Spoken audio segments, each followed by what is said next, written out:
Señor Harrison, ¿me escucha? Hola. Sí, Paulita, gracias. Bien.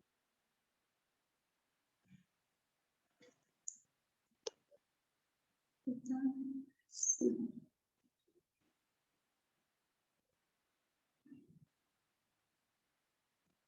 Buenas noches, doctores. Hoy día, continuando con el diplomado especializado en Derecho Procesal Penal, tenemos programado la octava sesión con el tema de la prueba penal y contamos con la presencia del doctor Frank Robert Ayman Santamirano, quien es fiscal superior de Lima, a quien le damos el pase para que pueda dar inicio a la sesión de hoy. Buenas noches, doctor Frank.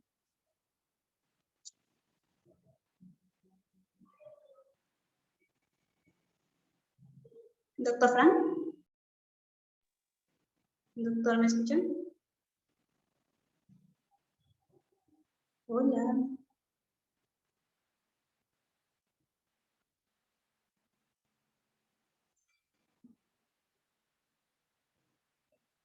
Señor Harrison, ¿me escuchó? Creo que... Paulita, sí te escucho. ¿Cómo estás?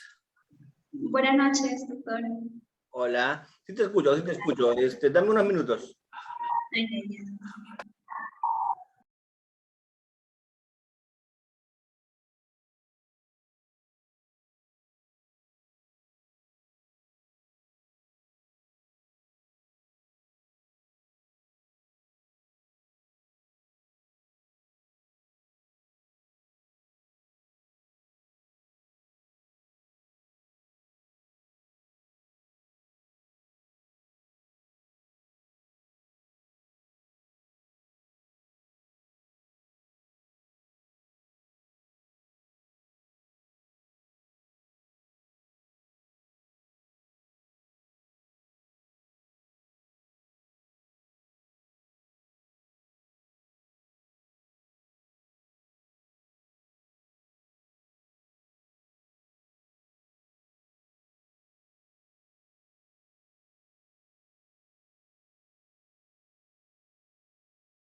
Ahora sí podemos empezar, Paulita. Ya, doctor, iniciemos. Sí, sí empezamos. Listo, ya está. Perfecto. Claro que sí.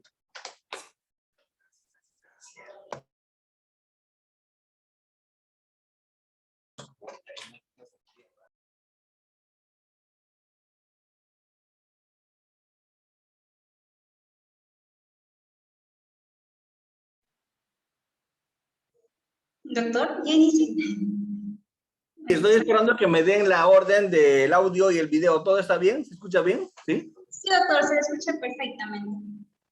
Listo, perfecto. Entonces, me dicen que hoy día vamos a hablar sobre el tema de la prueba. ¿Es así? Sí, doctor, sobre la prueba penal. La prueba penal. Perfecto. Bien. La sesión anterior, ¿qué cosa han visto exactamente? La sesión anterior, ¿qué cosa vieron? Tu micro está apagado. Doctor, disculpe usted, buenas noches. Los sujetos procesales. Ah, perfecto. Entonces, no han hecho nada sobre prueba. Eso quiere decir que hoy día empezamos con ese tema de prueba desde cero. Perfecto. Correcto, así es, doctor. De cero, así es. Genial. Muy bien. Entonces, hablar sobre la prueba penal es hablar de tal vez la actividad más compleja de todo el proceso penal. Porque hablar de prueba penal es una actividad donde vamos a hacer mención a lo que se hace desde las etapas previas, desde la etapa de investigación hasta la etapa de juicio. Durante todo el proceso penal existe actividad probatoria. Hay actividad probatoria durante la etapa preliminar, hay actividad probatoria durante la etapa de investigación preparatoria, hay actividad probatoria en la etapa intermedia y hay actividad probatoria en el juzgamiento. La actividad probatoria es una actividad que es transversal a todo el proceso penal. Sin embargo, esta actividad probatoria es una actividad con distinta finalidad. La actividad probatoria a nivel de preliminar no es lo mismo que la actividad probatoria a nivel de investigación preparatoria formalizada. la actividad preparatoria es, como su nombre lo dice, actividad de búsqueda y recolección de información. Eso se hace a nivel preliminar. A nivel preliminar, lo que se hace es buscar información. A nivel preliminar, lo que se hace es sacar información de testigos, de peritos, de documentos, de objetos. En etapa intermedia, esa información la llevas al juez y en la etapa de juzgamiento, esa información la actúas. En etapa intermedia, esa información la llevas al juez para ofrecerla y en etapa del juicio la actúas. Eso quiere decir que en todo el proceso la actividad probatoria está presente, pero con distinta finalidad. Al comienzo, la finalidad es simplemente de búsqueda y aseguramiento. En etapa intermedia, la finalidad es de ofrecimiento y admisión. Y en el juicio, la finalidad es de actuación y valoración. Esas son las finalidades de la actividad probatoria. Son finalidades que tienen que ver con todas las etapas del proceso. Desde la etapa de investigación preliminar, como digo, hasta la etapa del juzgamiento. Entonces, vamos a un poco a establecer eso, de que hay actividad probatoria en todo el proceso, pero vamos a responder antes, como este es un tema genérico de la prueba, esta es una sesión inicial de la prueba, vamos a hablar de algo que para mí es muy importante y es ¿qué se prueba en el proceso penal? ¿Quién prueba en el proceso penal? ¿Para qué se prueba en el proceso penal? ¿Con qué se prueba en el proceso penal? Vamos a responder las preguntas primero esenciales sobre la prueba. Y la primera pregunta es, ¿qué se prueba? En el proceso penal se prueban hechos. Lo primero que tenemos que establecer es eso, ¿qué se prueban? Se prueban hechos. Hay que probar hechos. ¿Y quién prueba? Esa pregunta pareciera ser una pregunta bastante interesante. ¿Quién prueba? Y es obvio que prueba, el que prueba es el que afirma el hecho. Si el que afirma es el fiscal prueba. Si el que afirma es el abogado defensor prueba. La regla es, el que tiene que probar es el que afirma el hecho. El que alega el hecho, ese lo prueba. Normalmente el fiscal es el que prueba en el proceso penal, porque por lo general en el proceso penal siempre el fiscal prueba. Entonces, en la medida en que el fiscal siempre prueba, el fiscal se dice que todo prueba, pero el fiscal todo no lo prueba, porque hay algunas cosas que alega la defensa, que alega el actor civil, que alega el tercero civilmente responsable, y si esos son los que han alegado, ellos son los que lo tienen que probar. Las partes tienen siempre la obligación de probar los hechos que alegan. Eso es algo que debe quedarnos grabado. No todo prueba el fiscal siempre prueba sí, pero no todo prueba el fiscal, porque las partes tienen que probar los hechos que alegan. Entonces, eso para decirles preguntas básicas que debemos responder sobre ese tema. ¿Y eso dónde está? Eso está en el código, eso está en la parte general de la prueba, que tiene que ver, pues, en el código con los artículos 155, los artículos 156 del Código Procesal Penal que regulan la parte general de la prueba.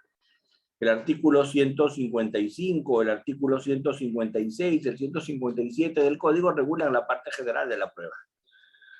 El 155 dice actividad probatoria. Habla de búsqueda, habla de admisión, habla de actuación probatoria, habla de todo lo que les he dicho de etapas de la prueba, ¿no? O sea, habla de búsqueda, aseguramiento, ofrecimiento, admisión, actuación y valoración de la prueba. El 156 dice qué es objeto de prueba y el 156 dice se prueban hechos, ¿no? Los hechos es lo que se tiene que probar en el proceso penal. Se prueban los hechos. Ya Tarufo nos hablaba y nos decía la prueba de los hechos. Se prueban hechos. Lo que se prueba es un hecho. ¿Y qué es un hecho? Un hecho es una afirmación. Un hecho es una afirmación sobre personas, cosas o entidades. Y también un hecho tiene que ver con características. Afirmaciones respecto a características y afirmaciones respecto a sucesos o eventos. Esos son hechos. Son hechos las afirmaciones y son hechos los sucesos que tienen que ver con personas, que tienen que ver con cosas, que tienen que ver con entidades. Esos son hechos. El que los afirma, los prueba. Y esto está en el 156. El 156 me dice que se prueba y la respuesta es, se prueban hechos. Hechos que se refieren ¿a qué? A la imputación, a la punibilidad, a la determinación de la pena, a la responsabilidad civil derivada del delito. ¿Ven? Entonces, es obvio que lo que tenga que ver con la reparación civil, con la responsabilidad civil derivada del delito, no lo prueba el fiscal. Eso le toca probar al actor civil. Todo lo que tenga que ver con la imputación, sí lo tiene que probar el fiscal. Lo que tiene que ver con causas de justificación, causas de inculpabilidad, lo probará la defensa. Si es que lo alega, claro está. Entonces, eso es lo que tenemos que empezar entendiendo en prueba. Eso es lo básico que tenemos que entender de prueba. ¿Qué se prueba? Hechos. ¿Qué es un hecho? Un acontecimiento, un suceso o una característica de personas, cosas, entidades. Eso es lo que se prueba, hechos. ¿Quién prueba? El que trae el hecho. ¿Quién prueba? El que afirma el hecho. Prueba el que alega el hecho. Prueba el que afirma el hecho, prueba el que alega el hecho. Entonces, si el que alega el hecho es el que va a probar el hecho, él es el que va a tener la carga de la prueba sobre ese hecho, porque lo afirma, porque lo alega, porque lo trae. Por eso es que tiene sobre ese hecho la carga de la prueba. Y va a probar según su rol. Al fiscal le va a tocar probar la imputación.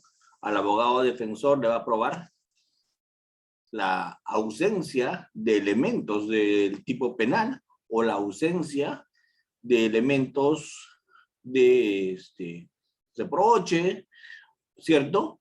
O la ausencia de antijuricidad, porque puede alegar causas de justificación. Todo eso lo va a probar el abogado defensor. Y el daño y la reparación civil lo va a probar el abogado de la víctima, el actor civil. Muy bien. ¿Qué cosa no se prueba? ¿Qué cosa no se prueba? No se prueba, no se tiene por qué probar las máximas de la experiencia. Una máxima de la experiencia no se prueba, una máxima de la experiencia se alega. Las máximas de la experiencia no se prueban, se alegan. Por ejemplo, una máxima de la experiencia es que las cosas en la Tierra caen para abajo, ¿cierto? La ley de la gravedad. Imagínate probando la ley de la gravedad. Eso no se prueba. Las máximas de la experiencia no se prueban. Por ejemplo, yo no tengo que probar que en febrero hay carnavales, porque todos sabemos que en febrero hay carnavales. Yo no tengo que probar que las personas se ponen ropa interior amarilla en el 31 de diciembre para recibir el año nuevo con una prenda que le va a traer suerte, y que las flores amarillas en el Perú se cree que traen suerte. Eso yo no tengo que probarlo. Eso yo no tengo que probarlo. Lo que yo voy a probar es hechos, no máximas de la experiencia. Claro, el problema está que a veces se usan mal máximas de la experiencia. Hay algunas máximas de la experiencia que se usan que no son tales, ¿no? Por ejemplo, yo he visto en algunas sentencias que han usado máximas de la experiencia que no son máximas de la experiencia, que son más bien prejuicios. Y prejuicios homofóbicos, por ejemplo. He podido leer la sentencia de Avencia Mesa, que decían que había estado probado que Avencia Mesa era lesbiana, porque Avencia Mesa había admitido su condición de lesbiana y que estaba probado que Avencia Mesa era lesbiana, y que una máxima de la experiencia era que las lesbianas eran violentas. Entonces esa es una máxima de la experiencia, no, ¿verdad? Ese es un prejuicio homofóbico. Entonces bien hizo el TC en cuestionar eso.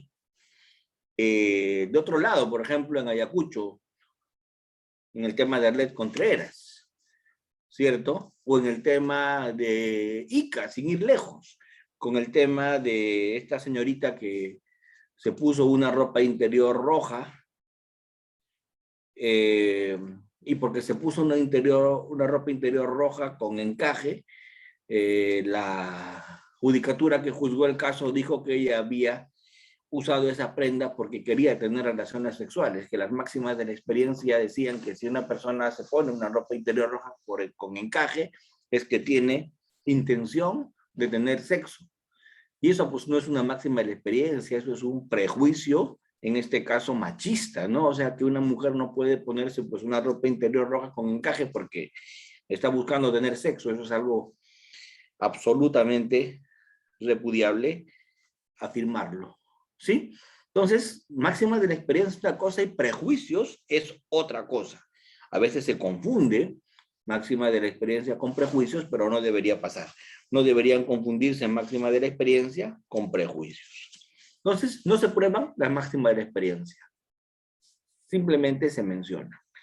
No se prueban las leyes. La ley se menciona, se cita. Imagínate que yo tenga que adjuntar a mi escrito el Código Civil para poder probarlo. No, se menciona, la ley se menciona. La jurisprudencia tampoco se prueba, se menciona. Luego, no se prueba tampoco lo que es imposible o lo que es notorio. Por ejemplo, ¿qué cosa es imposible probar? Yo puedo probar que estuviste en un lugar, pero no puedo probar que no estuviste. No se prueban hechos negativos, se prueban hechos positivos. ¿Cierto?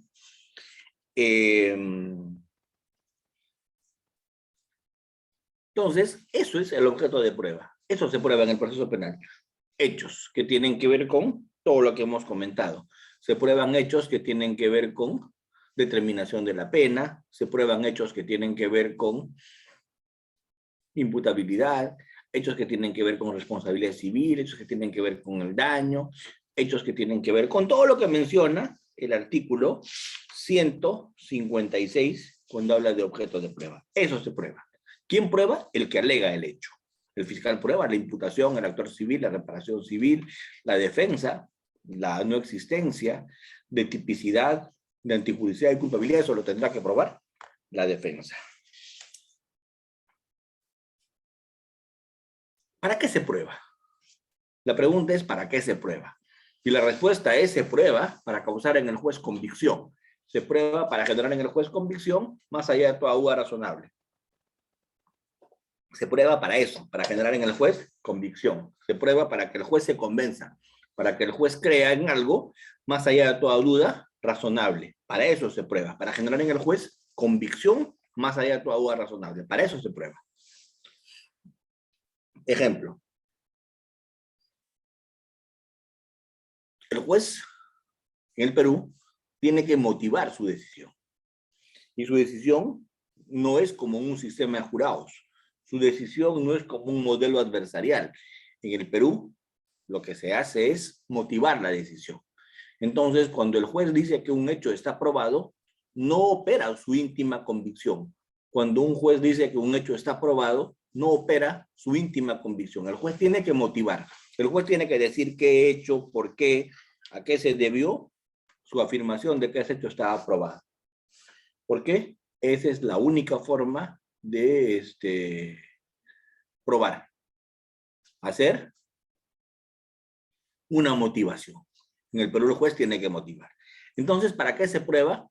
Para generar convicción en el juez, pero no generar en el juez una íntima convicción, generar en el juez una convicción que pueda ser motivada. Y esa es una gran diferencia, porque una cosa es probar para que el corazón del juez me crea, y una cosa muy distinta es probar para que la razón del juez me crea, porque el corazón, el sentimiento, la intuición me dice una cosa, pero otra cosa es lo que yo puedo plasmar en un documento como motivación o justificación de lo que decido. Entonces es mucho más difícil probar en modelos en los que, como en el Perú, hay que justificar una decisión, hay que motivar una decisión.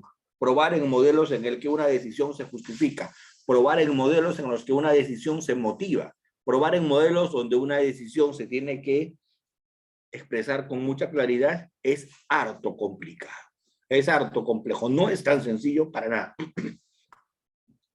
Es toda una labor de aplicación de máximas de experiencia, aplicación de reglas de la ciencia, aplicación de métodos inferenciales, aplicación de inducción, de deducción, de abducción.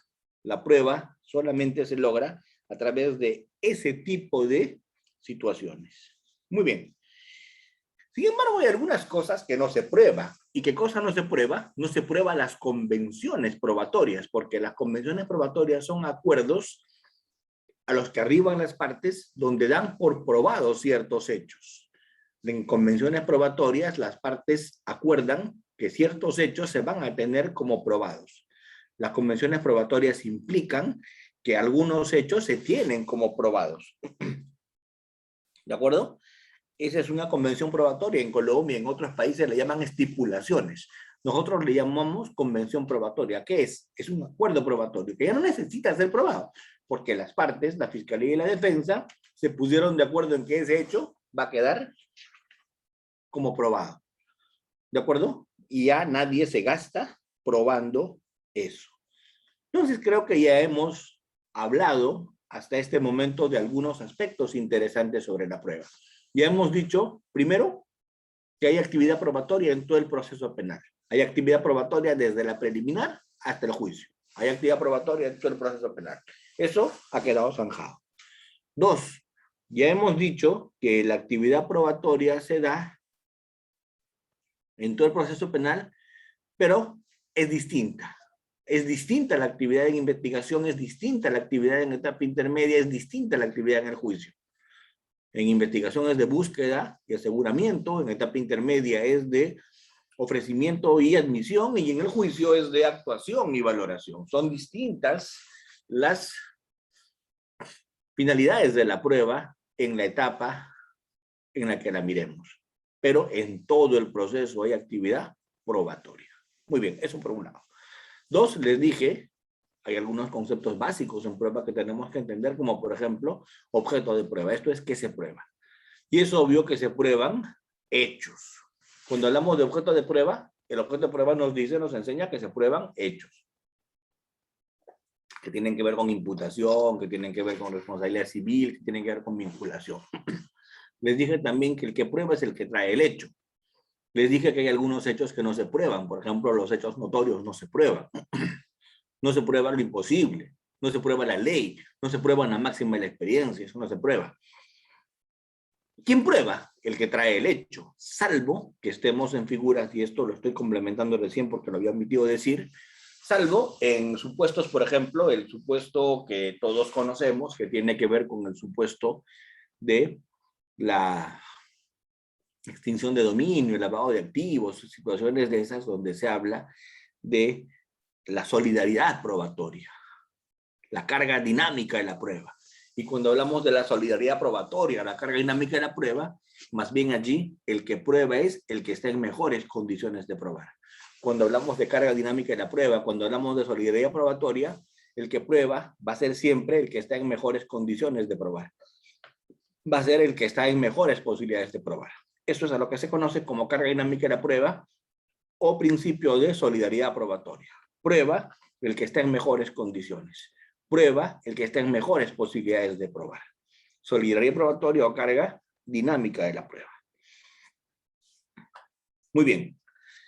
Dicho esto, vamos a ahora sí entrar en un tema ya que tiene que ver con tal vez la parte más ampulosa de la prueba, que ya la habíamos empezado a tocar, pero no me había detenido mucho y ahora lo voy a hacer, que es la finalidad de la prueba. ¿Para qué se prueba? La prueba se da para generar en el juez convicción. Pero como les había venido explicando, convicción motivada, convicción razonada, convicción argumentada. Para eso se prueba, para generar en el juez ese nivel de convicción que se pueda motivar, que se pueda plasmar en un documento. Para eso se prueba. ¿De acuerdo? Eso es complicado. Eso es complicado. porque la prueba es absolutamente formal. La prueba, si no se hace con las formalidades que la ley manda, no se puede utilizar, se invalida, se anula. Sería de aplicación los artículos 149 al 153 que regulan nulidades.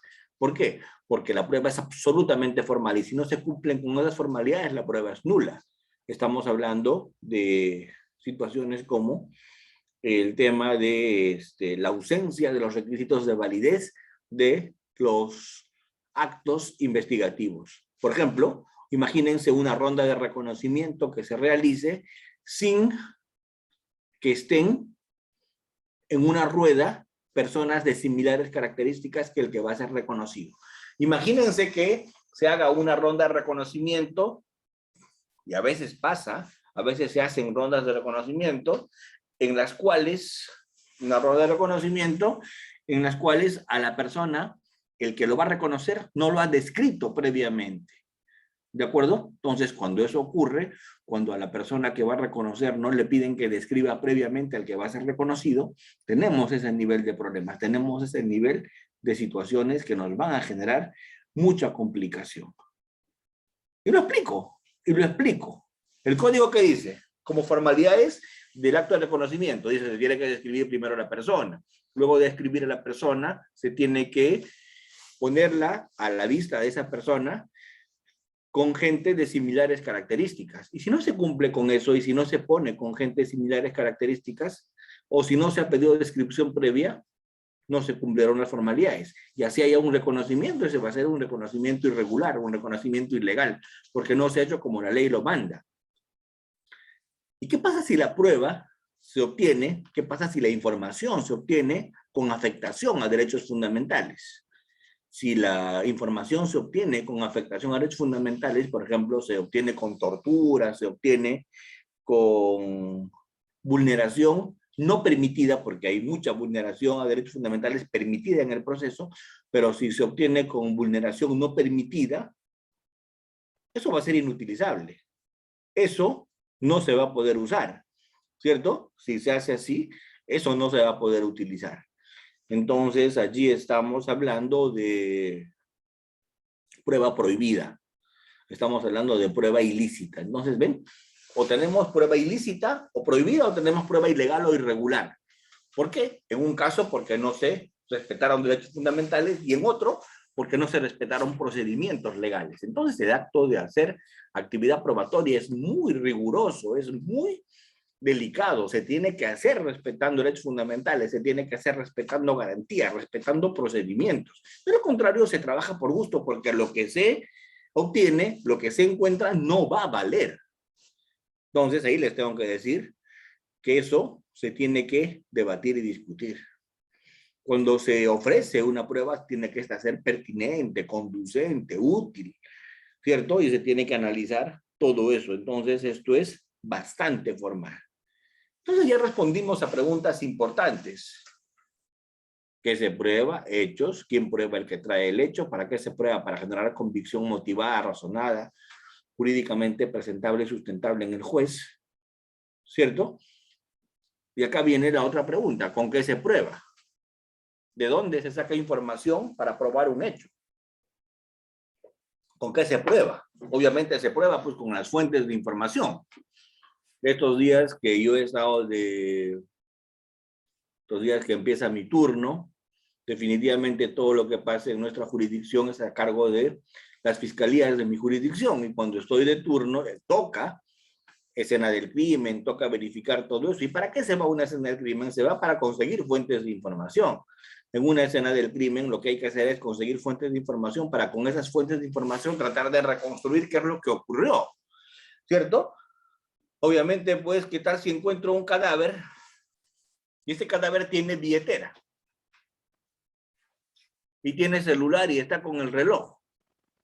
De hecho, que eso no fue por robo, ¿no? Entonces ya está descartado el robo, ¿cierto? ¿Qué tal si le miro los bolsillos, reviso sus pertenencias y le encuentro una visa y un ingreso al país el día de hoy en la mañana? Obvio que no ha sido un triángulo amoroso, porque si hoy día ingresaba al Perú, no creo que haya tenido tiempo para meterse en líos sentimentales. ¿Ven? Entonces, descartado crimen pasional. Entonces, cuando voy investigando, voy acopiando información, voy recogiendo pues esa billetera, voy recogiendo ese pasaporte y voy mirando qué cosas puede estar pasando y más o menos voy imaginando con esas fuentes de información qué cosas pudo haber ocurrido, ¿cierto? Si yo pido videos y verifico que quien lo victimó llegó en una moto, el que piloteaba la moto se paró, el otro bajó y le disparó sin promediar ningún diálogo, sin que se efectúe ningún diálogo, ya me voy acercando más. Y estoy diciendo, esto pudo haber sido un asesinato por encargo. De repente a esta persona pues le han pagado para que victime al otro. De repente no es nada personal, de repente es un sicariato. Ven, entonces de las fuentes de información yo voy a ir armando el rompecabezas. ¿De dónde voy a conseguir información? De las fuentes. Documentos, tendré que recabar videos. Documentos, tal vez haya en la casa manuscritos. Documentos, me tendré que mirar tal vez fotos. Entonces, cuando hablo de documentos, hablo de manuscritos, hablo de impresas, hablo de impresos, hablo de videos, hablo de fotos. De ahí, yo más o menos voy reconstruyendo lo que pudo haber pasado, ¿cierto? Si en esa casa veo 2 vasos, 2 tazas, 2 copas, alguien más estuvo allí. No creo que alguien se sirva para tomar con su amigo imaginario, ¿cierto? Voy viendo ya 2 cosas. Tengo que mirar el tacho de basura, a ver qué cosa pasó. Tengo que revisar por allí todo lo que son huellas en las paredes, porque así hayan hecho limpieza, si echamos luminol vamos a verificar esos brillos. De acuerdo, si hayan echado ácido, pues la sangre va a emanar. Y voy a ir con mis linternas para ver restos de qué son, semen, sangre. Y si encuentro sangre, pues tendré que preguntarle al perito qué tipo de sangre es, si es sangre animal, si es sangre humana, si es sangre de corte, de menstruación, y eso se va a diferenciar con un peritaje biológico, etc. Entonces, con eso voy a reconstruir. Estas son las fuentes de información con las que yo voy a trabajar. Y también voy a trabajar con fuentes personales. Por ejemplo, si tengo pues una escena del crimen donde se ha producido la muerte a las 5 de la mañana, obviamente si yo pregunto a las 6 de la mañana quién ha visto, nadie me va a decir que ha visto algo. Porque nadie quiere meterse en problemas. Pero ¿qué tal si al día siguiente voy a la escena del crimen, a las 5 en punto de la mañana, voy a mirar quién sale a pasear a su perro a esa hora? ¿Quién barre su puerta a esa hora? ¿Qué panadero es el que circula? Entonces ellos tuvieron que haber visto, ¿cierto? Entonces, ¿ven? Estoy consiguiendo fuentes de información, testigos. Estoy consiguiendo videos y estoy reconstruyendo lo que pudo haber pasado. Entonces, esos son las fuentes de información. Cuando ya tengo alguna fuente avanzada, me iré donde el juez y le pediré medidas de pronto más invasivas. Le podré pedir interceptaciones, le podré pedir allanamientos, le podré pedir medidas más invasivas, pero sigo en acopio de fuentes de información. Entonces, ¿con qué se prueba? Con las fuentes de información que se obtienen. ¿A través de qué? A través de algo que se denomina actos de investigación. O sea, vamos a usar actos de investigación para que con los actos de investigación consigamos fuentes de información. Los actos de investigación me van a permitir conseguir fuentes de información. Un acto de investigación, un allanamiento. Un acto de investigación, un levantamiento secreto bancario. Un acto de investigación, un levantamiento de la reserva tributaria. Un acto de investigación, una videovigilancia, etc. Y el acto de investigación me va a permitir conseguir fuentes de información. Cuando intercepto un teléfono, consigo un audio de conversación. Cuando pido un informe de migraciones, consigo el informe de migraciones. Cuando le llamo a un testigo, consigo una versión del testigo. ¿De acuerdo? Entonces los actos de investigación van a permitir conseguir información. Y obviamente, pues, o sea, las fuentes de información, que esas son 4, no se olviden: testigos, peritos, documentos y objetos, son las mismas que también usan los periodistas. O sea, yo no conozco una quinta fuente de información. De repente, de todos los que esta noche me están acompañando, alguien me puede orientar y explicar algo que desconozco. Yo conozco 4 fuentes de información, no conozco ninguna más. Las fuentes de información que yo conozco son testigos, son peritos, son documentos y son objetos. No conozco otra fuente de información, conozco eso. A ver, ¿qué pasaría si encuentro un cuchillo? es un objeto. Un manuscrito es un documento. Un video es un documento. Una foto es un documento. Un celular es un objeto que contiene documentos. Un celular es una maravilla porque en un celular encuentro de todo.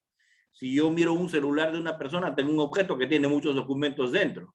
Tiene videos, tiene fotos, tiene conversaciones, tiene diálogos, tiene WhatsApp, tiene todo.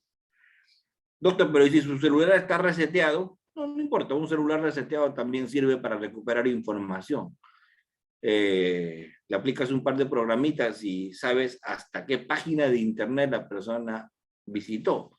Pero si lo reseteó y lo borró y lo puso en blanco, igual. Los sistemas recuperan toda la información de una manera muy sencilla. Por eso que si quieres conocer la vida de tu pareja, pues dile que te obsequie un celular que está usando, aunque lo borre, cómpraselo y ya vas a tener pues clarísimo todo, ¿no?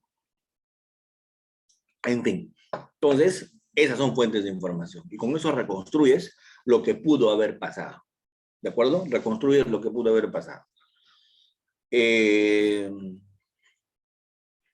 Sin embargo, tengo que tener mucho cuidado cuando consigo fuentes de información, porque si consigo fuentes de información, estas fuentes de información las debo conseguir en el momento, porque si no consigo la información en el momento, la información se pierde. ¿De acuerdo? Dicen los expertos en criminalística, tiempo que pasa, verdad que huye. Ahora, si me preguntas qué fuentes de información son las que me gustaría tener siempre, es obvio que las fuentes de información que me van a buscar tener siempre son las fuentes que me van a dar información de manera más fácil. ¿Y cuáles son las fuentes que me van a dar información de manera más fácil? A mí me encanta, por ejemplo, tener testigos, porque el testigo te cuenta lo que vio, un testigo directo es una fuente de información fabulosa. O un documento, el documento también es una fuente de información fabulosa, porque el documento se autoexplica. Quiero información de una carta, la leo. Quiero información de un video, lo veo. Quiero información de un audio, lo escucho. El documento tiene una maravilla, es autoexplicativo, se explica por sí mismo. Sin embargo, la fuente más complicada de que me dé información es un objeto. Porque un objeto no es autoexplicativo, porque un objeto no se explica solo. Si yo quiero información de un objeto, me va a ser bien complicado sacar información del objeto. Si yo quiero información del objeto, me va a tocar un perito, siempre. Porque miren, yo tengo acá en mis manos una taza. Cojo la taza, dejo mis huellas. Me llevo adherencias del líquido que hay en la taza. ¿Cómo se llama eso? Teoría del intercambio. Edmund Lockhart, 1880, el padre de la criminalística, que decía, cuando una cosa entra en contacto con otra cosa, una persona con un objeto con otro objeto, una persona con otra persona, se intercambian características. Entonces, esa teoría del intercambio de Lockhart hasta hoy día sigue vigente. Entonces, si encontramos en escena del crimen objetos, es que esos objetos pueden haber tenido algún intercambio. Entonces, si encuentro, pues, un vaso puede que tenga huellas, puede que tenga resto de saliva, puede que pueda sacar un ADN, etc. Entonces, pero para eso, ¿qué requiere? Un perito. Porque así reviente a patadas la taza, no me va a decir de quién son las huellas que tiene la taza, ¿cierto? Pero un perito me dirá, sacamos las huellas, verificamos, le ponemos en el sistema AFI que está conectado con RENIEC y pum, me va a salir de quién es la huella, ¿no? Entonces, pero eso si es que tengo los sistemas, si es que tengo la habilidad para copiar información. Entonces, la escena del crimen me va a proporcionar mucha información de fuentes de información, testigos, documentos, objetos y peritos. Los testigos mucho más fáciles de dar tu información, los documentos muy fáciles, los objetos más complicados, porque el objeto necesita que un perito le extraiga la información. Por lo tanto, tengo que llevar al juicio el objeto y el perito. En documentos, los peritos van con documentos muy excepcionalmente. ¿Cuándo iría con un documento un perito? Iría con un documento un perito cuando alguien dude de la autenticidad del documento. Por ejemplo, yo diga, no es mi letra, no es mi firma. Ah, pues va a tocar un perito grafotécnico. Cuando yo diga, no es mi voz, va a tocar un fonetista, un especialista de audio y video. Va a tocar. Porque estoy diciendo, porque estoy negando mi voz en el audio. O cuando diga, no es mi persona la que está caminando, tocará pues un peritaje antropológico para que evalúen esas cámaras y vean si tienes una semejanza con esa silueta, ¿no? Entonces, ven, vamos a ver que la lógica de la desconfianza es la que rige a los documentos. Solo si se desconfía, se revisa con exhaustividad el tema de los documentos. De lo contrario, no. ¿Ya? Entonces, eso es, creo, un buen punto de partida, eso es básico para discutir el día de hoy. Eso es básico para discutir el día de hoy.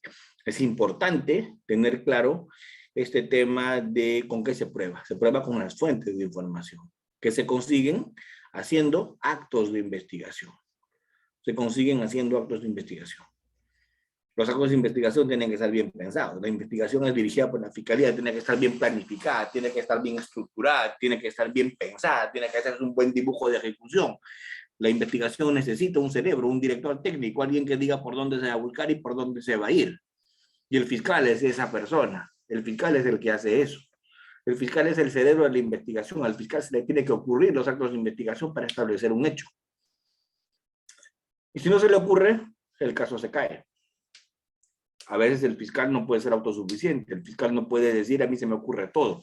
El fiscal tiene que trabajar con ayuda eventualmente de la policía. El fiscal tiene que apoyarse con la policía, con otras personas, porque siempre cuando hago dibujo de ejecución, cuando hago una investigación, cuando hago diligencias y cuando yo busco información, varias cabezas van a pensar mejor que una, ¿cierto?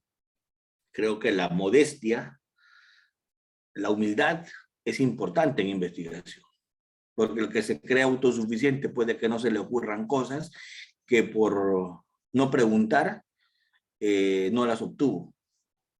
Yo aprendí eso hace muchos años y no me olvido, y siempre lo mantengo. Creo que en investigación es bien importante eso, ¿no? Yo recuerdo mucho cuando me iniciaba en la fiscalía. Uno se cree pues autosuficiente, uno cree que tiene una intuición y su intuición es básica, ¿no? Entonces, llamada, 2 de la mañana, turno. Cuando estás empezando en la fiscalía tienes que ir, pero eres fiscal de calle, tienes que ir a esa hora a la escena del crimen y tienes que... Molesto. A ver, ¿qué cosa hay acá? ¿Por qué me han llamado? Muerto, doctor. Ah, muerto. ¿Qué ha pasado? No sé, doctor, mira, acá está la moto tirada, el casco por acá, el cadáver por acá, patinada de la moto en la pista. Ah, a ver, veamos. Al ojo, ¿ves? Ojo de buen cubero, pues. Dicen, ojo de loca no se equivoca, ¿no? Algunos piensan así, creen que eso aplica en investigación. Entonces, a ver, veamos qué cosa hay. Ajá. Ajá. Mochila deportiva. Implementos. Este man, mira, ve, está con los chimpunes puestos, manejando su moto, su short, viene de jugar pelota. Estaba viniendo a velocidad, con tragos encima, ha patinado su moto y se ha caído. ¿Cierto? Y se ha caído. ¿Ya ves? Y se ha reventado en esta piedra la cabeza. Mira, sangre, mira su cabeza, se reventó la cabeza y se murió instantáneamente porque el casco voló. O no lo tendría puesto. Y si no me crees, acércate a olerlo. Y de verdad, pues, olía alcohol. Ajá, ¿ves? Está borracho. Estaba, ¿no? Porque ya ahora ya no está más. Listo. Súbelo. Así se investiga. Aprende, pijo, para que no me llames de nuevo. Así se investiga. Aprende. ¿Cierto? Y después... Teléfono. Doctor. Sí. Estamos llamándole de la morgue. Su accidentado, doctor. La que tiene peso de accidente de tránsito. Ya, se ha reventado la cabeza, pues se ha muerto. ¿Qué pasó? Doctor, su accidentado tiene perdigones, doctor. 22, espalda. Le han disparado.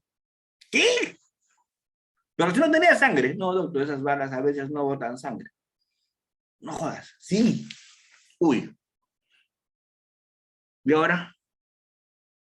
La escena del crimen. ¿Dónde era? Lluvia, todas las curvas son iguales, selva, carretera, anda, encuentra la escena del crimen. ¿Qué pasó la autosuficiencia? ¿Qué pasó el exceso de confianza? ¿Qué pasó? ¿Cierto? Felizmente que había un policía que ahí se le ocurrieron algunas ideas muy interesantes. Se empezó a indagar, se verificó un punto alto, se encontró a una persona, una colaboración y felizmente el caso se resolvió. Pregunto, ¿cuál es la moraleja de esa historia? Si vas a investigar, nada es al ojo de buen cubero. Nada es por tu intuición puramente. Ahí la intuición ayuda, pero no te puedes confiar en tu intuición. Tienes que hacer las cosas bien, porque a partir de allí vas a encontrar situaciones. Imagínate si no se hubiera terminado ese caso bien. No les estaría contando, ¿cierto? No les estaría contando.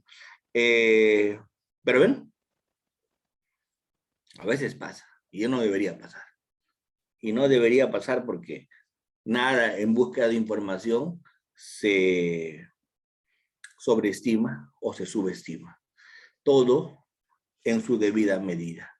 Todo con el análisis correcto. Todo con el análisis preciso. Sin necesidad de creerse el autosuficiente. Y siempre todos tienen alguna idea que dar. Desde el asistente más sencillo de la fiscalía hasta el más experimentado.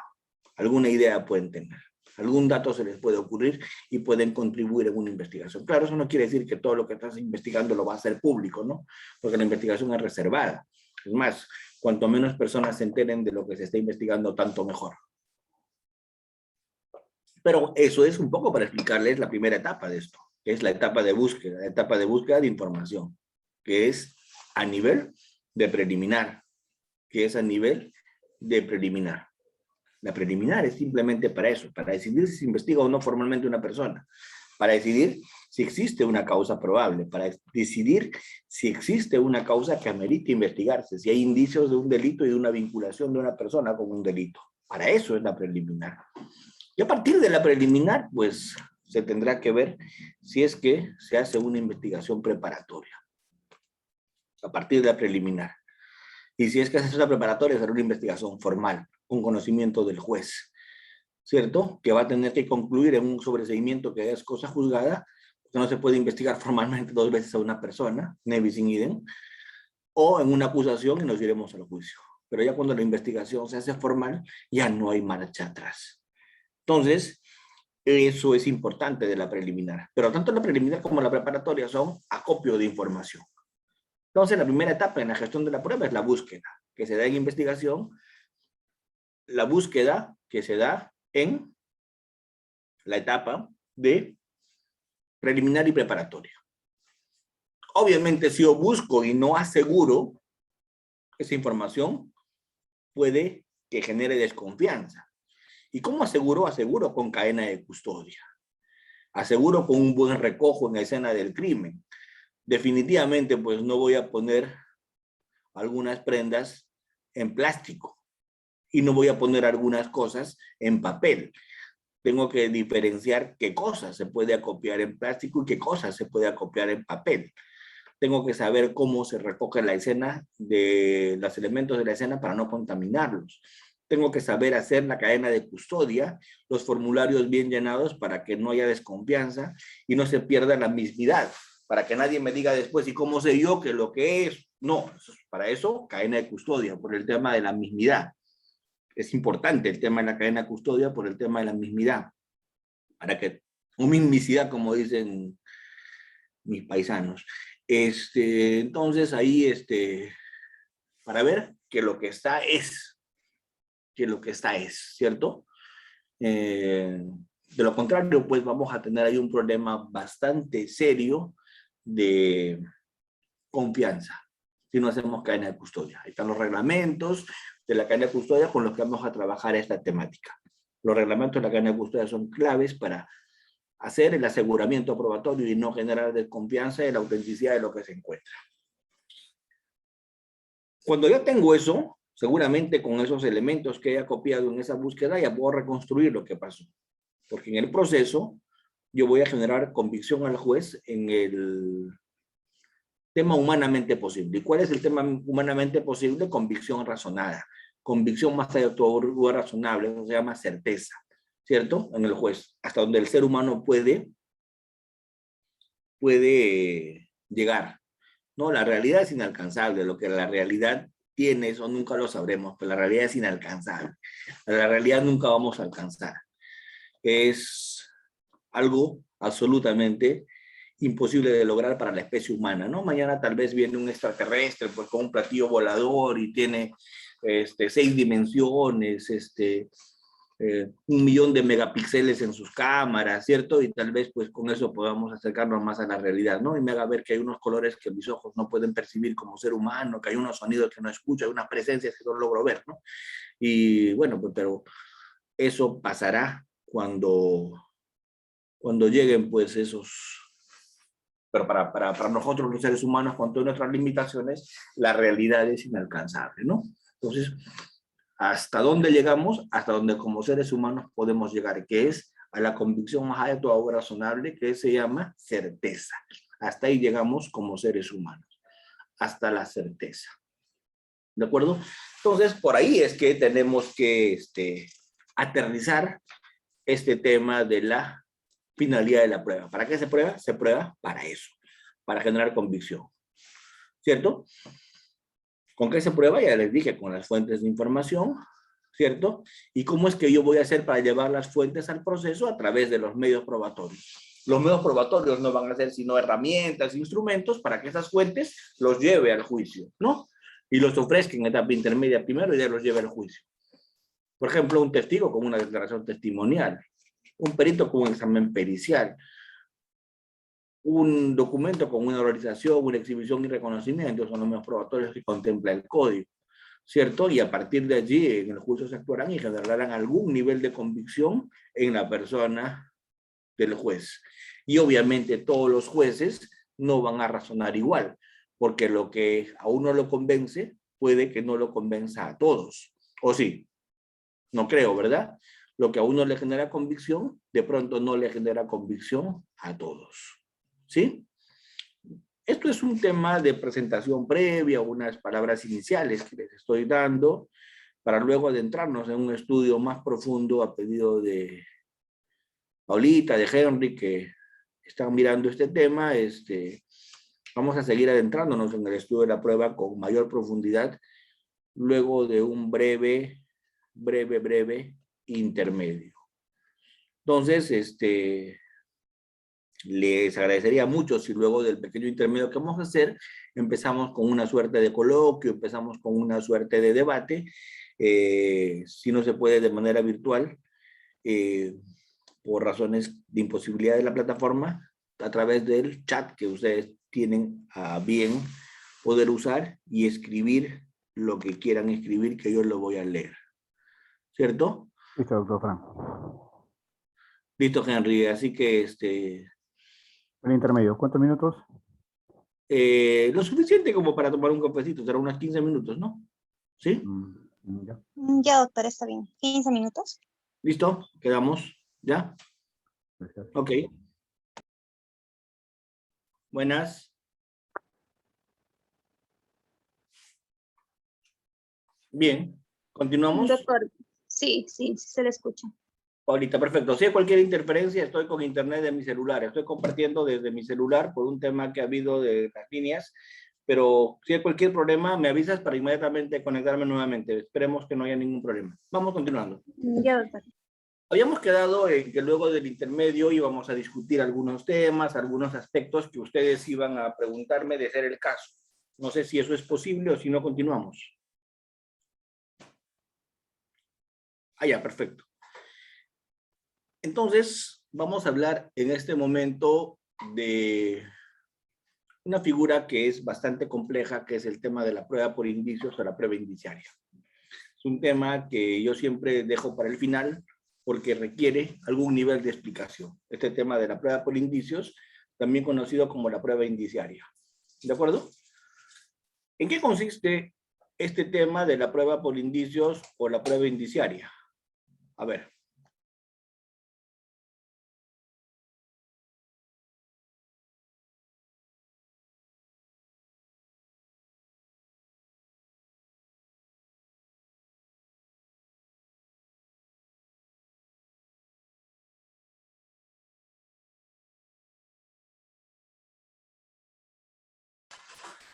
Entonces,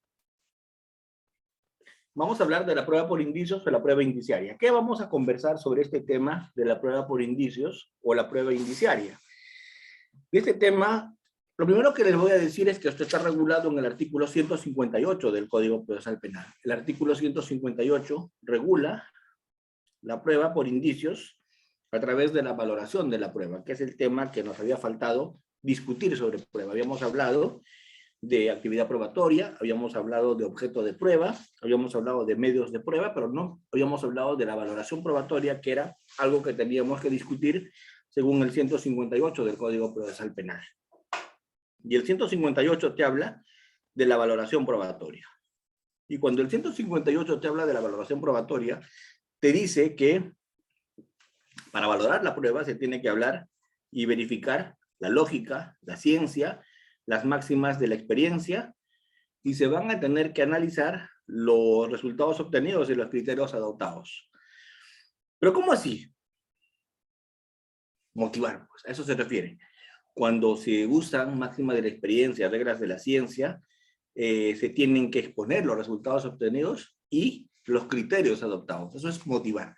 Decir, qué máxima de la experiencia emplearon y cómo es que esa máxima de la experiencia permite arribar a esa inferencia, ¿no? Por ejemplo, en un ambiente se encuentran las huellas de una persona en la mesa, en la silla, en el piso. Hay prueba de eso, son indicios que están probados. Entonces yo diré, las máximas de la experiencia nos dicen que si en un inmueble se encuentran en varios objetos las huellas de una persona, esa persona estuvo allí, ¿cierto? Entonces eso pondrán como premisa mayor esa máxima de la experiencia. Y a partir de allí dirán, está probado que en la mesa, en la silla, estuvieron las huellas de Frank Almanza, por lo tanto, aplicando la máxima de la experiencia a los hechos probados y conocidos, vamos a inferir lo que desconocemos, que es quién estuvo allí, y vamos a inferir que estuvo Frank Almanza. Entonces, eso es un razonamiento inferencial, un razonamiento indiciario, pero tengo que poner la máxima de la experiencia que empleo. Y tengo que poner cómo es que, con esa máxima de la experiencia, aplicando a los hechos que conozco, puedo inferir lo que desconozco. ¿De acuerdo? Eso me dice el 158.1. ¿Qué me dice el 158.2? El 158.2 me dice que cuando son testigos de referencia, cuando son arrepentidos, cuando son colaboradores o cuando son personas que tienen esos niveles, únicamente se podrá valorar su versión, ¿cierto? Cuando se corrobora la versión. Si no, no. Contrario sensu. A ver, interpretemos el 158, inciso segundo, contrario sensu. Si el 158, inciso segundo, me dice que en el caso de arrepentidos, colaboradores, testigos de referencia, solo se puede valorar con otros medios que se corroboren esta versión, y si no son de referencia los testigos, si no son los testigos arrepentidos, si no son los testigos colaboradores, no se tiene que corroborar. Por lo tanto, una versión es suficiente para arribar a una certeza. No se requiere corroboración cuando no son testigos. Lo que se requiere es pasar el contraexamen. Lo que se requiere es en el contraexamen haber respondido. Lo que se requiere es en ese contraexamen haber demostrado suficiencia, haber demostrado solvencia. El 158, inciso tercero, dice, la prueba por indicio requiere, primero, que el indicio esté probado. Porque un indicio que no está probado, pues no sirve para nada. Los indicios tienen que estar probados.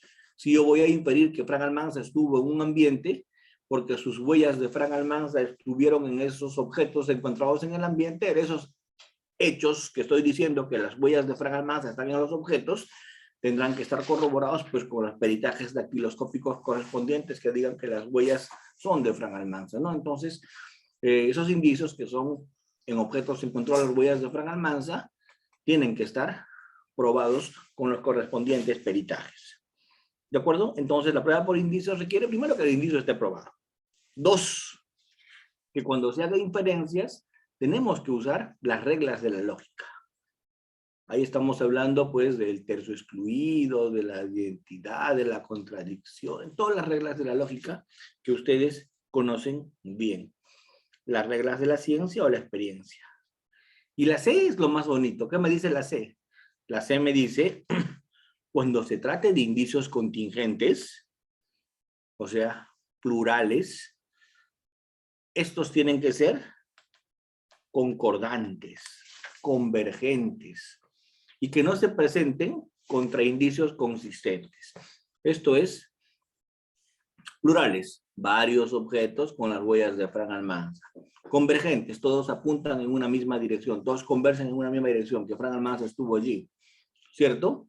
Y no se presentan contraindicios consistentes. ¿Cuál sería un contraindicio consistente? Que alguien diga que vio traer a ese inmueble objetos y ponerlos, con lo cual se podría inferir que esa persona trajo de los objetos con las huellas de Frank Almanza de otro lugar, ¿cierto? Entonces podría ser un contraindicio consistente. Ese podría ser un contraindicio consistente. Entonces, el razonamiento inferencial tiene que ser planteado, el razonamiento inferencial tiene que ser presentado, el razonamiento inferencial se tiene que plasmar y se tiene que preparar y se tiene que presentar. Y ese razonamiento inferencial va a tener que ser motivado correctamente. En el razonamiento inferencial se tiene que poner lo que les acabo de mencionar. En el razonamiento inferencial se tiene que poner lo que les acabo de mencionar en el sentido de decir cuál es la máxima experiencia que se usa, cómo es que los hechos están probados, cómo es que estos son convergentes, cómo es que son anteriores, concomitantes y posteriores, cómo es que, siguiendo las reglas de la ciencia, de la lógica o la máxima de la experiencia que uso, puedo inferir eso que desconozco, ¿no? Eso que desconozco. Por ejemplo, una máxima de la experiencia, cuando a una persona se le dispara varias veces, es porque se le quiere matar.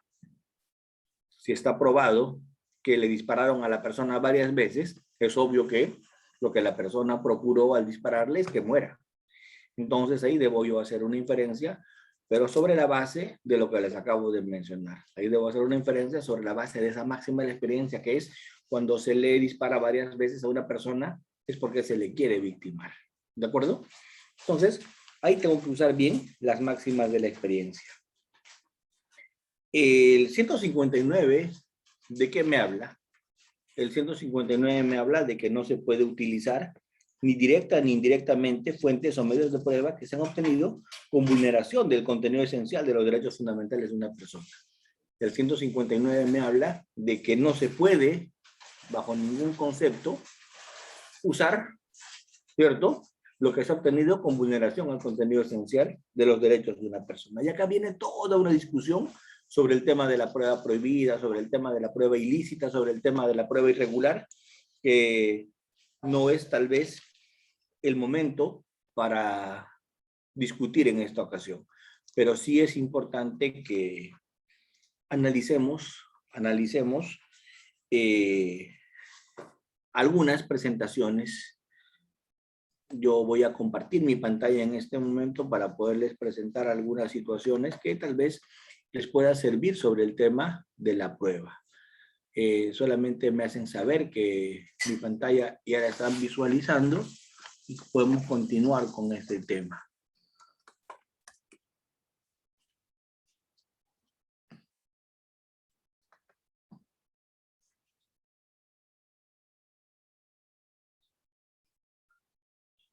Ahí estoy cargando alguna diapositiva, espero que se pueda mirar.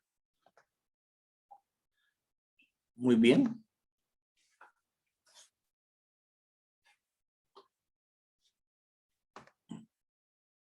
Confírmeme, por favor, si está viéndose mi presentación. Doctor, yo no lo puedo observar, no puedo observar la diapositiva. Doctores, ¿ustedes pueden observar? Tal vez sea mi red. No hay problema, Paulita, lo planteo de nuevo. ¿Ahora lo puedes ver? Sí, doctor, ahora sí. Concepto y funciones de las reglas de prueba. Perfecto, concepto y funciones de las reglas de prueba. Genial. Vamos a analizar esas presentaciones. Te agradezco la información, Paulita. Muy bien, vamos entonces. A ver.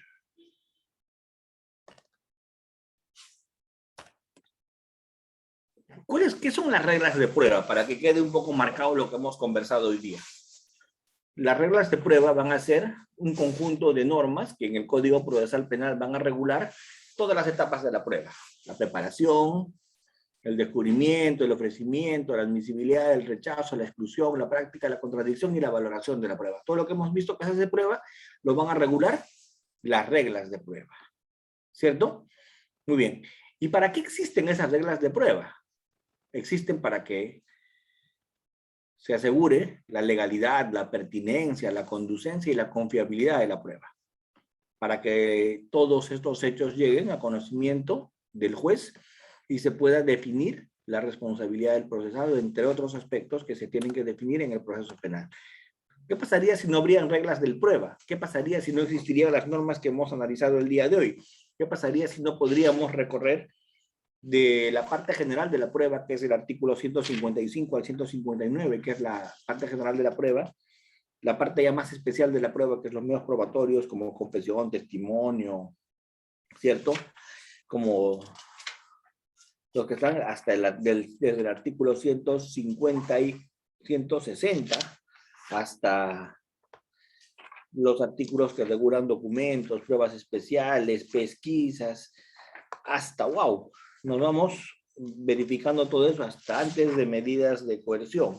O sea, miren qué cantidad de artículos ya tienen que ver con la parte especial de la prueba. Pero si no habría reglas de prueba, ¿cómo es que veríamos esto que es tan importante, que es la preparación, descubrimiento, procedimiento, admisibilidad, rechazo, exclusión, práctica, contradicción y valoración de medios de conocimiento? ¿Cómo lo haríamos esto si no es a través de los medios probatorios que están regulados en el código a través de estas reglas de prueba?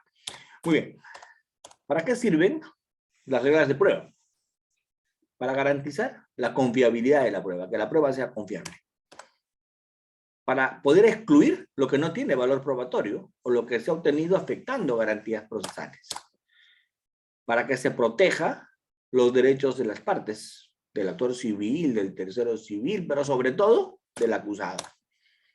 Para evitar que al juez lo confundan, lo induzcan a error, para que se utilicen criterios ajenos a la justicia al decidir los casos, para evitar eso. Para que se controle también el poder de los jueces, para que ellos no actúen de manera abusiva o de manera arbitraria, para que nosotros sepamos a qué atenernos. Si no hay criterios claros en lo que es prueba, podría haber abuso de parte de los jueces, y eso es lo que precisamente se quiere evitar. ¿Cierto? En el Perú tenemos ciertos fundamentos constitucionales en la prueba. Y entre los fundamentos constitucionales que debemos respetar en la prueba es, por ejemplo, lo que dice el artículo 1. El artículo 1 de la Constitución dice: la defensa de la persona humana y el respeto a su dignidad son el fin supremo de la sociedad y el Estado. Entonces, no se puede afectar la dignidad de una persona aun cuando se quiere investigar. Por eso es que la tortura está absolutamente prohibida, porque la tortura siempre va a afectar la dignidad de una persona, la dignidad de alguien como ser humano. ¿De acuerdo? La enumeración de los derechos establecidos en este capítulo dice, el artículo 3, no excluye los demás que la Constitución garantiza, o que se funden en la dignidad del hombre, soberanía del pueblo, Estado democrático. Tenemos en el Perú, todos sabemos, un Estado donde se reconoce la tutela judicial efectiva. El 139, inciso 3, nos dice que se reconoce la tutela judicial efectiva y que existen los legisladores que hacen leyes, los jueces que ejecutan, las leyes que aplican, respeto de ellos hacia la Constitución. Los legisladores hacen configuración legislativa, crean las normas que van a determinar al final el alcance de la prueba, pero los jueces lo van a aplicar y los jueces van a valorar y tienen que hacerlo desde el principio del respeto de la ley y sobre todo desde la legalidad y el mérito de la prueba. Esto está en los artículos 2, inciso 24 de la Constitución, el artículo 139, inciso tercero de la Constitución, el 104 del Código Procesal y el artículo segundo, el artículo 10 y el artículo 24 de la legislación procesal que tenemos en el Perú. No se preocupen que estas diapositivas se las voy a dejar a Henry para que ustedes puedan orientarse y tener unas pautas sobre el particular. Yo les había hablado de los fines de la prueba. ¿Y la finalidad de la prueba cuál es? La finalidad de la prueba es doble. La finalidad de la prueba, por un lado, busca resolver o redefinir un conflicto. No se olviden que en materia penal también hay un conflicto. Los conflictos no solamente se dan en materia administrativa, en materia laboral, en materia civil. En materia penal también hay un conflicto que ha surgido a partir de un delito. En materia penal también ha surgido un conflicto a partir de un delito. Y cuando en materia penal surge un conflicto a partir de un delito, lo que se va a buscar es obtener una resolución jurídicamente correcta y materialmente justa, o sea, que tenga mérito probatorio. Cuando se va a tomar una decisión, cuando se va a emitir una decisión, lo que se busca es obtener una resolución que contenga un estándar probatorio. Y como vemos en esta presentación, normalmente partimos de un grado de conocimiento que es la ignorancia. No conocemos nada, partimos de la ignorancia. Pero a lo largo del proceso vamos a tener que buscar certeza. ¿Y qué es la certeza? La certeza es lo más cerca que podemos llegar a la realidad.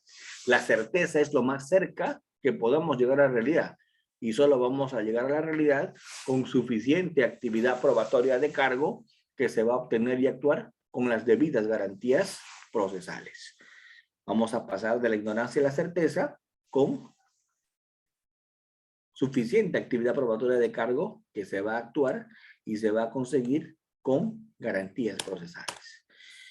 Entre la ignorancia y la certeza, un grado del conocimiento importante es la duda, ¿cierto? La duda. La ignorancia, pasamos a la duda. La duda es una posibilidad. Cuando estamos ante un grado mayor de conocimiento que la duda, ya estamos en una probabilidad. Y luego tenemos certeza, que es lo más cerca que podemos llegar como seres humanos a la verdad.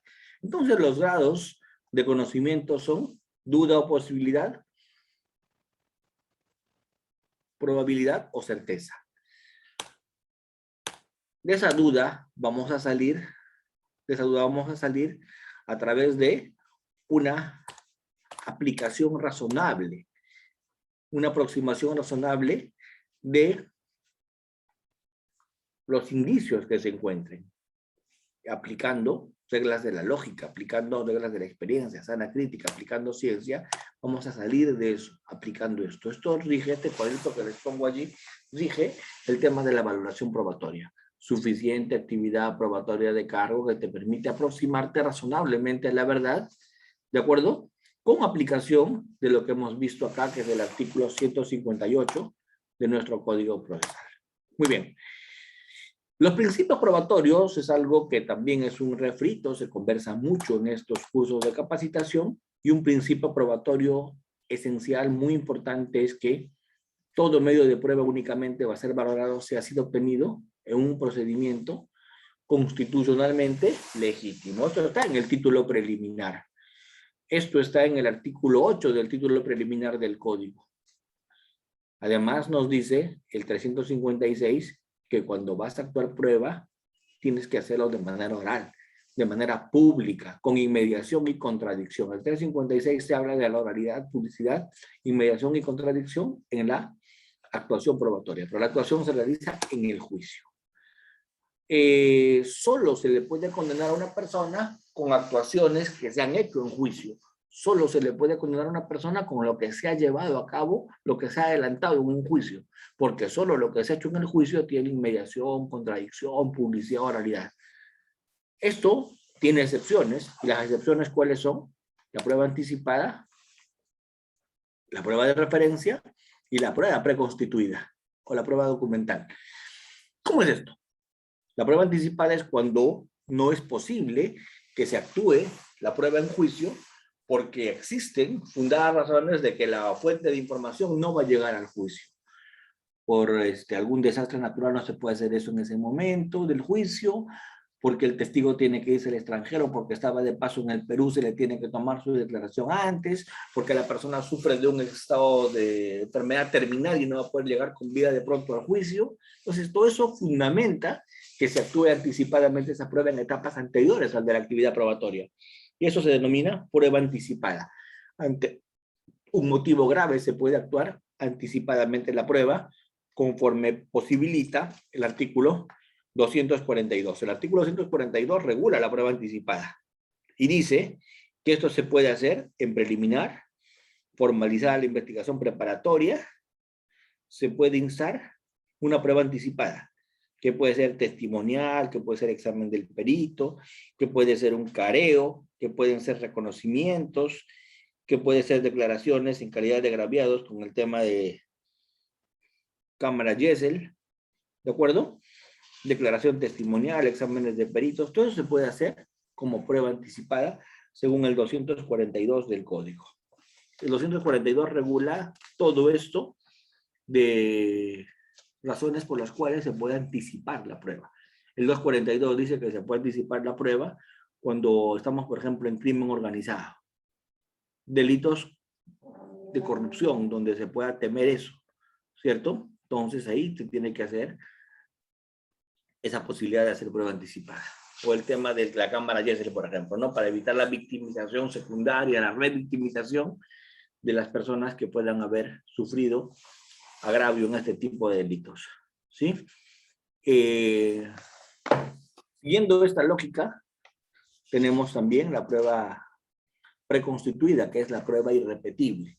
Si leemos el artículo 383, el 383 dice que se incorpora al juicio vía oralización, se incorpora al juicio vía oralización, o sea, se incorpora al juicio vía lectura de actas, se incorpora al juicio vía oralización, esto es vía lectura de actas, todo lo que se ha realizado, ¿cierto? Se incorpora vía oralización, todo lo que se ha realizado a nivel preliminar o de investigación, pero que contenga diligencias objetivas e irreproducibles. El kit del asunto de una prueba preconstituida es que sea irreproducible, que sea irrepetible, que no se pueda realizar sino en el momento de los hechos. Es irrepetible, no se puede repetir.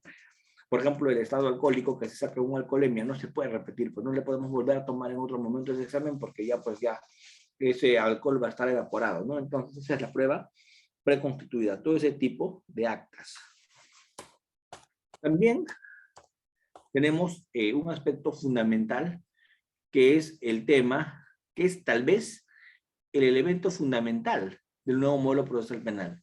El nuevo modelo procesal penal tiene un método de trabajo adversarial, tiene un método de trabajo dialéctico, tiene un método de trabajo falsacionista, popperiano, hegeliano, que invita a discutir, que invita a interactuar, que invita a motivar y a fundamentar puntos de vista. ¿De acuerdo? Y esto se hace a través de herramientas que tenemos como el contrainterrogatorio, la impugnación, las oposiciones, que van a permitir hacer todo esto.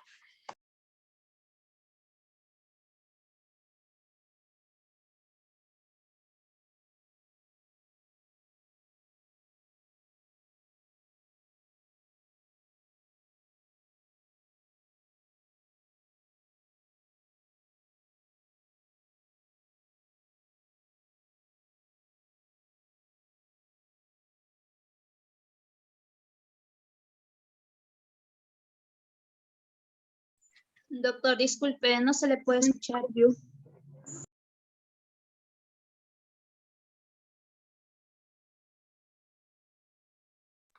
Excelente. ¿Ahora sí me escuchan? Sí, doctor. ¿Hace cuánto me quedé sin audio, Paulita? ¿Ahorita sí? Será 1 minuto y medio, doctor. O 1 minuto. Casi nada. Ah, ya, perfecto. Entonces ahora vamos a hablar sobre la publicidad. Voy a volver a empezar sobre la publicidad para que no haya este problema con el audio.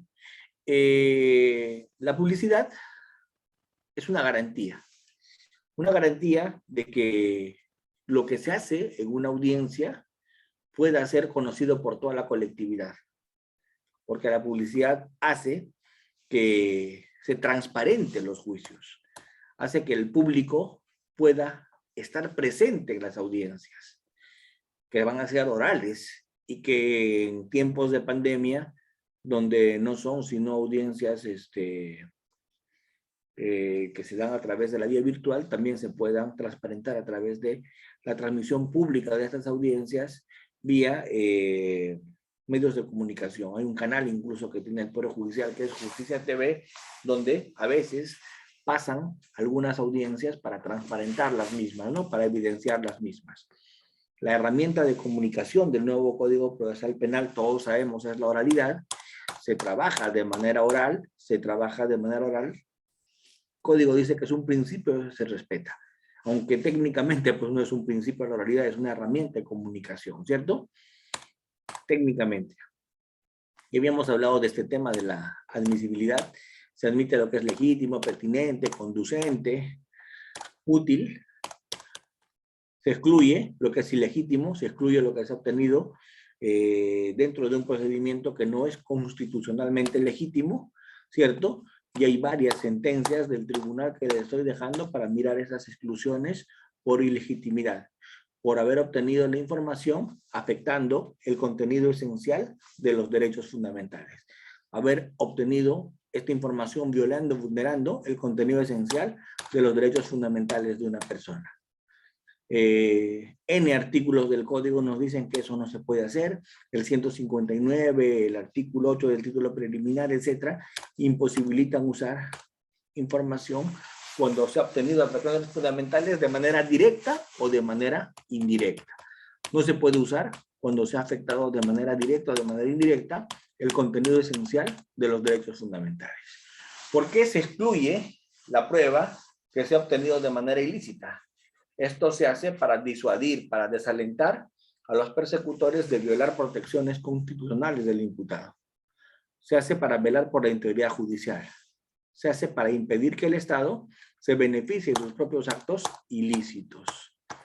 ¿De acuerdo? Sin embargo, no toda afectación al contenido esencial del derecho fundamental, no toda afectación al trámite de irregularidad se excluye. La prueba irregular puede ser convalidada, puede ser saneada.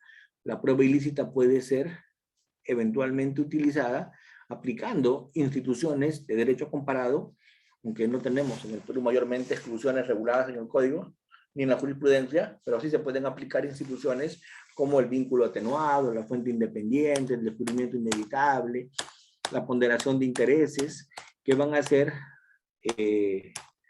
formas en las cuales se va a analizar este tipo de información para verificar si se admite o si excepcionalmente se deja sin efecto. La prueba indiciaria, que hemos conversado también, se los dejo en presentación, que hay dos tipos de prueba, la directa y la indirecta. La directa no requiere mayor análisis inferencial, en la directa no se infiere nada. Cuando una persona dice yo vi tal cosa, es prueba directa. Cuando no tengo que hacer ningún análisis, no tengo que hacer ninguna inferencia, es prueba directa. Pero cuando tengo que deducir, cuando tengo que inferir, eso es prueba indiciaria, ¿no? Hay que necesariamente tengo que construir un razonamiento. Una sentencia muy interesante que aun cuando ha pasado mucho tiempo, yo siempre la cito, es la sentencia de Juliana Llamoja. Este caso que llegó al TC y el TC nos dio una cátedra de cómo trabajar con prueba indiciaria, ¿no? Ahí nos dice que los indicios tienen que estar probados, ¿cierto? Que deben ser plurales, salvo que sea un indicio excepcionalmente fuerte para que sea único.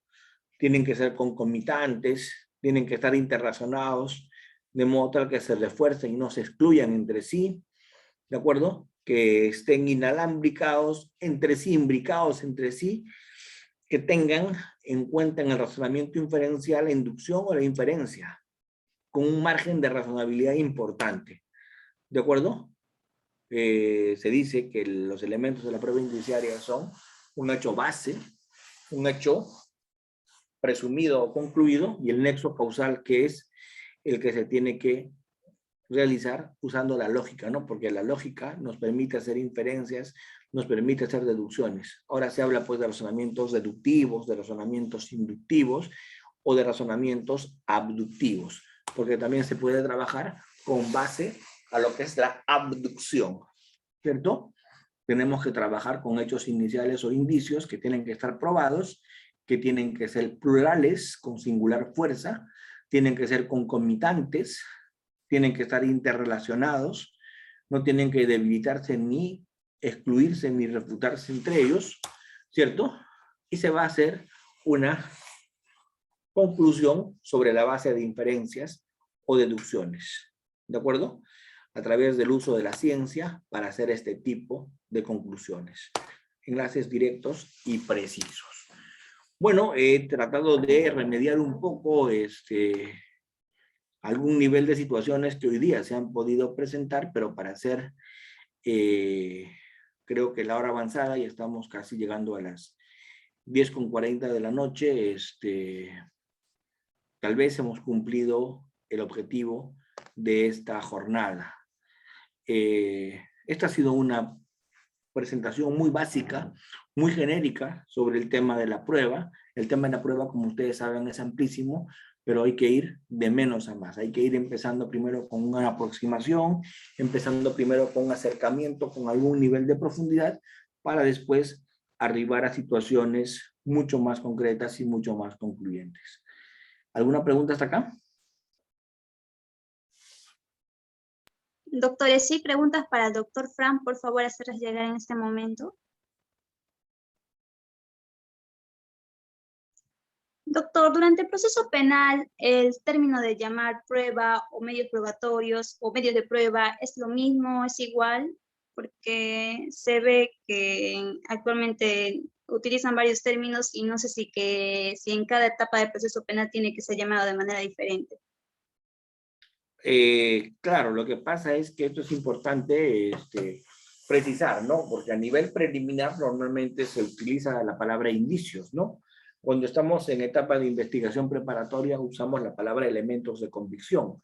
Cuando estamos en el juicio usamos la palabra elemento de prueba. Pareciera que fuera distinto, pero no, son las mismas fuentes de información que por el estadio de proceso en el que nos encontramos le damos distintos nombres, ¿no? Distintas denominaciones, pero al final es lo mismo, ¿no? Es lo mismo un indicio que un elemento de convicción, que un elemento de prueba.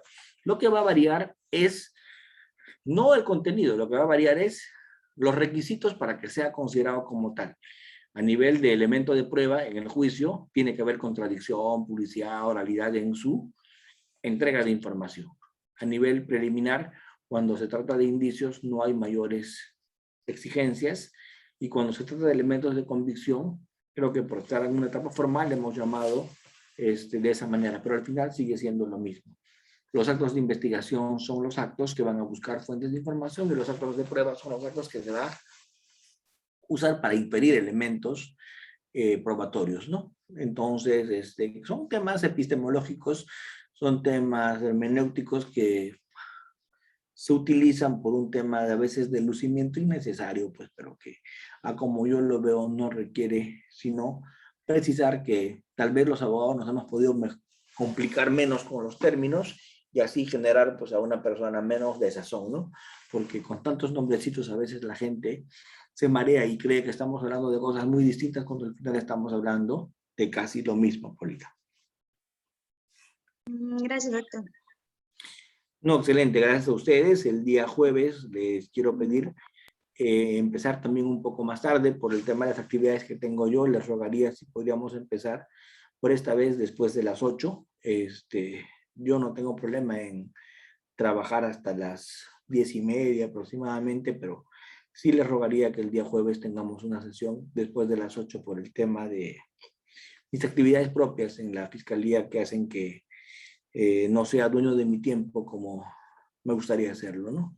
Entonces, en esa medida yo tengo la mejor disposición para trabajar con ustedes el día jueves y completar lo que se me ha pedido, pero el único problema es el tema de los tiempos. Yo les rogaría de repente aguantarnos un poquito en el inicio y trabajar hasta esta hora aproximadamente. ¿Les parece? Ya, doctor, estaremos comunicando a los doctores para que puedan conectarse a esa hora. Muchas gracias. Informe, doctor.